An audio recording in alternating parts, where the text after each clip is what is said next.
Salut ma Africa Lovers, bienvenue sur Peuple Eben. Aujourd'hui nous abordons l'histoire des descendants d'Africains en Iran. C'est parti. Chers African Lovers, merci de porter de l'intérêt à notre chaîne. N'oubliez pas de souscrire à notre plateforme Patreon afin de nous soutenir et pour améliorer la qualité de nos vidéos. Le lien de la plateforme est dans la barre de description.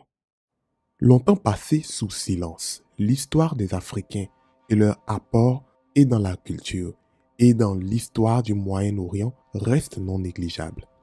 Les constantes vagues migratoires, les routes du commerce et les conflits historiques ont l'avantage de jouer une part importante à ce sujet. Ceci dit, toute contribution historique à l'histoire de ce peuple est la bienvenue. Je vous encourage donc à apporter votre contribution en commentaire si vous avez des informations ou faites partie de ce groupe ethnique abordé. L'histoire des descendants d'Africains en Iran est très bien documentée et remonte jusqu'à au moins 700 ans avant notre ère. De nombreux documents historiques font état de la présence déjà de relations commerciales entre l'empire assyrien, perse et l'empire de Kouch situé au sud de l'Égypte. Ces relations commerciales consistaient principalement à l'échange de chevaux, vitaux dans les conquêtes et par ricochet à la croissance de l'empire assyrien. C'est ce que dit Lisa Aydorn dans son livre Horses of Kush. Et je cite, « La chariotterie et la supériorité de la cavalerie étaient essentielles au succès de la bataille militaire du premier millénaire avant notre ère.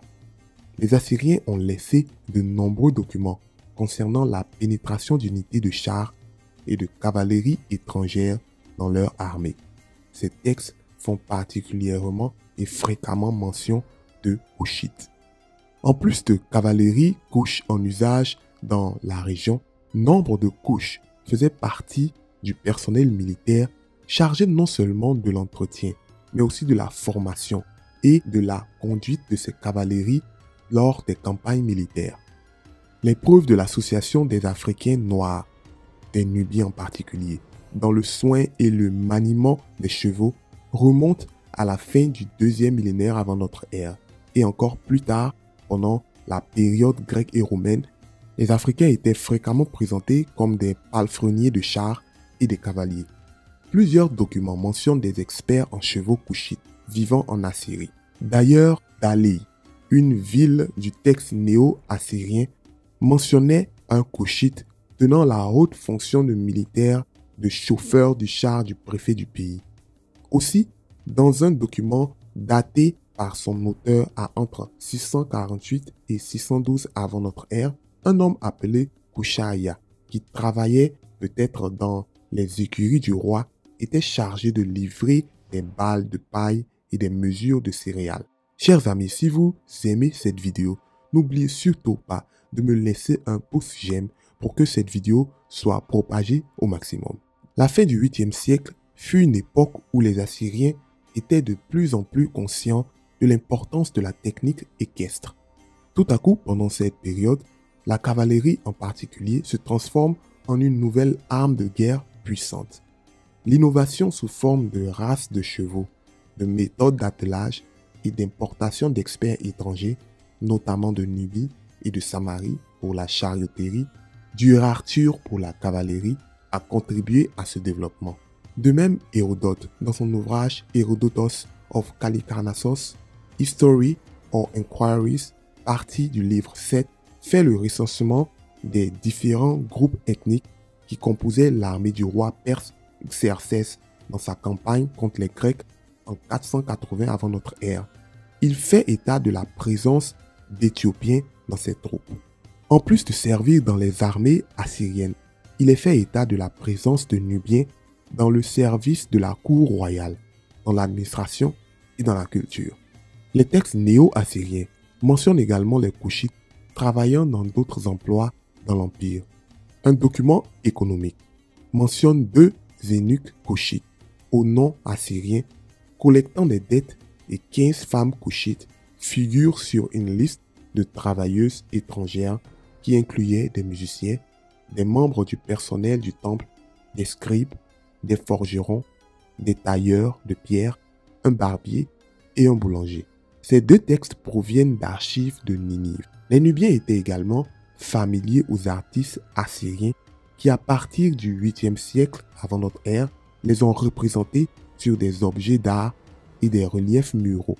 Il est donc clair que les Nubiens ont une influence non négligeable dans la vie sociale, économique et culturelle des Assyriens. Cependant, l'histoire des Noirs dans le Moyen-Orient ne se termine pas avec le rôle non négligeable de leur implication dans la société assyrienne ou même perse. Quand on parle aujourd'hui des descendants d'Africains dans les régions de l'Iran, on fait mention de l'esclavage au 19e siècle dans cette région. Que représentent les Afro-Iraniens aujourd'hui? Les Afro-Iraniens sont des Iraniens ayant des origines africaines.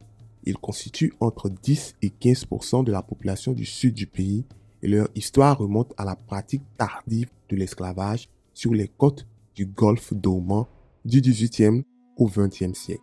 La traite des esclaves dans l'océan Indien était multidirectionnelle et a changé au fil du temps.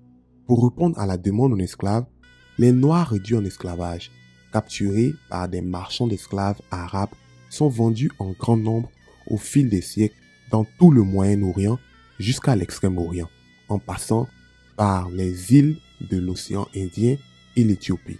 D'autres sont venus en tant qu'immigrants au cours de plusieurs millénaires ou emmenés par des marchands d'esclaves portugais qui occupaient la plupart des ports du détroit d'Ormuz comme Bandar Abbas, l'île d'Ormuz et l'île de Keshm dans le sud de l'Iran au début du XVIe siècle. Pendant le règne des Qajars, qui désigne l'empire perse entre 1794 et 1925, de nombreux ménages riches ont importé des femmes et des enfants noirs africains pour effectuer des travaux domestiques aux côtés d'esclaves caucasiens et de l'Europe de l'Est.